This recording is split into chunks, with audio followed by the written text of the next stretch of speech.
ఓం శ్రీ మాత్రే నమః.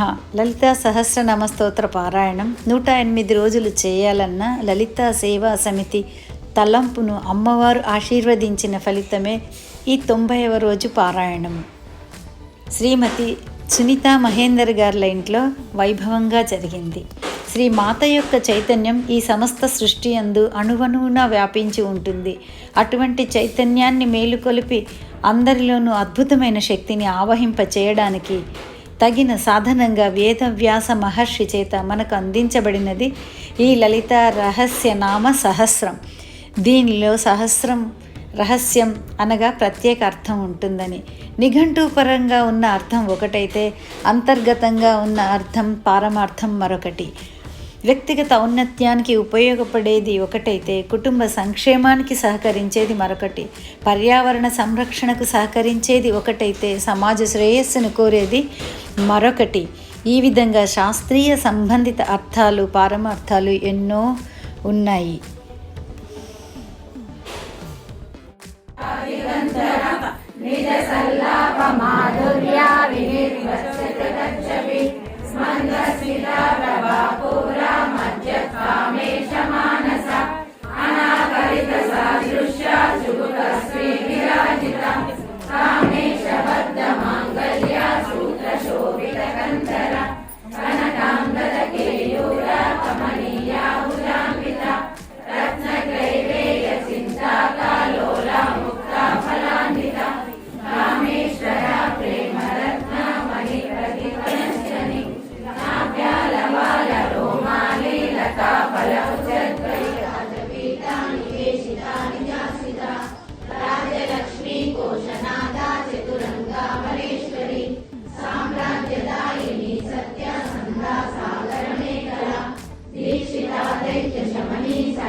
శుభహారతి శ్రీనారసింహ కర్పూర హారతి ధర్మ పరిధాన హిత పోషణ లక్ష్మీకాంతనుత ధర్మ సంరక్షణ ధర్మ పురిధామ హిత పోషణ లక్ష్మీకాంతనుత ధర్మ సంరక్షణ భక్తావన భవపంచనా ఆలుప్రభా నర పంచానన నర పంచానన జయ హారతి శుభహారతి శ్రీనారసింహ కర్పూర హారతి లక్ష్మీనారాయణ.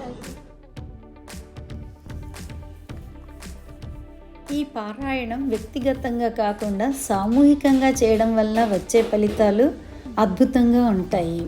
ఈ అద్భుత ఫలితాలను మనందరం సామూహిక పారాయణం వల్ల పొందుదాం. ఈరోజు లలితా పారాయణంతో పాటు శ్రీ సత్యనారాయణ స్వామి వ్రతాన్ని కూడా వీరింట్లో ఆచరించడం జరిగింది. బంధువుల మధ్య, శ్రేయోభిలాషుల మధ్య, మిత్రుల మధ్య, అభిమానుల మధ్య ఈ వేడుక జరుపుకోవడం, వారందరి అభినందనలు అందుకోవడం వల్ల ఉత్సాహం ఉల్లాసం పెరగడమే కాకుండా వారి మానసిక ఆనందాన్ని జీవన ప్రమాణాన్ని కూడా పెంచుతాయి అనడంలో అతిశయోక్తి లేదు. లోకా సమస్త సుఖినో భవంతు. లోకా సమస్త సుఖినో భవంతు. ఓం శాంతి శాంతి శాంతి.